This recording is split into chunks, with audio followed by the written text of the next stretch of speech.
Reporters Without Borders atau dikenal dengan sebutan Reporters Sans Frontières atau RSF merilis data World Press Freedom Index pada 20 April 2016 lalu. Data ini menunjukkan sejumlah negara masih mengekang tugas para jurnalis. Fakta data mengajak Anda melihat lebih dalam negara-negara tersebut.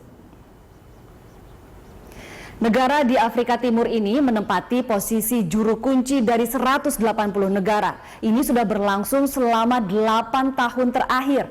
Tahun ini Eritrea mendapat skor 83,9, di mana skor 0 adalah skor terbaik dan skor 100 adalah skor terburuk bagi kebebasan media. Di Eritrea sedikitnya 15 wartawan ditahan dan diisolasi tanpa dapat berkomunikasi dengan siapapun dan tanpa proses hukum sama sekali.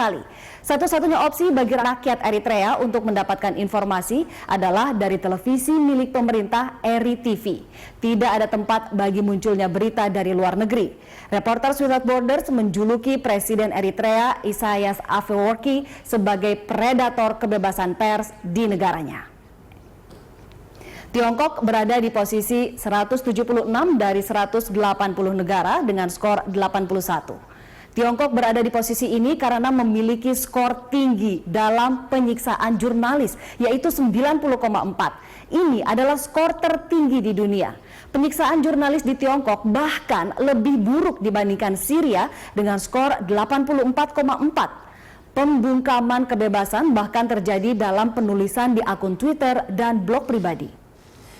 Seluruh media di Vietnam digerakkan oleh Partai Komunis di Vietnam. Satu-satunya sumber pemberitaan yang dilaporkan secara independen adalah dari para bloggers dan citizen journalist.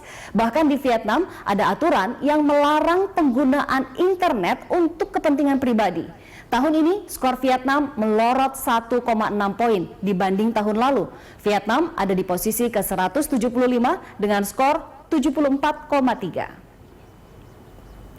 Singapura ada di posisi ke-154 dengan skor 53. Ada 3 undang-undang yang memberi kekuasaan kepada Media Development Authority atau MDA untuk melakukan sensor terhadap karya jurnalistik termasuk konten online, yaitu Media Development Authority Act, Films Act, dan Broadcasting Act. Tahun lalu pemerintah menutup situs The Real Singapore karena kontennya terlalu kritis dan 2 kontributornya dipenjara selama 21 tahun.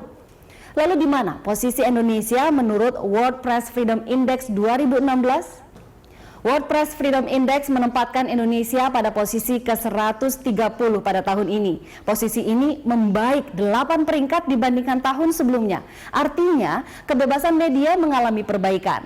Meski demikian, Reporters Without Borders masih memberikan sejumlah catatan bagi kebebasan media di Indonesia.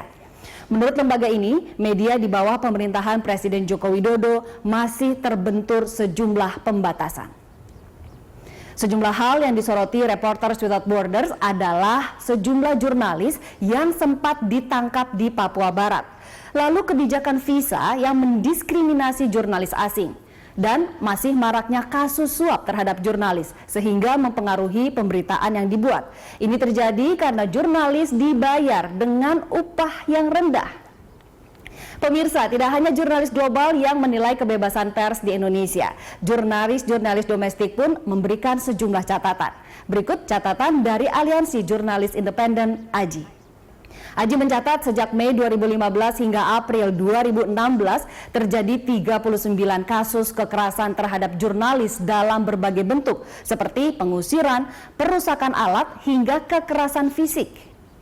Mirisnya, kekerasan pada jurnalis terbanyak dilakukan warga, yaitu sebanyak 17 kasus. Pada urutan kedua, 11 kasus dilakukan polisi. Ketiga, pejabat pemerintah. Pelaku lainnya adalah TNI, Satpol PP, dan pelaku tidak dikenal. AJI juga mencatat setidaknya ada 8 kasus pembunuhan terhadap jurnalis yang hingga kini belum diketahui pelakunya. Kasus ini terjadi sejak 1996 dan menimpa Fuad Muhammad Syafruddin alias Udin hingga 2010 dengan korban Alfred Mirulewan.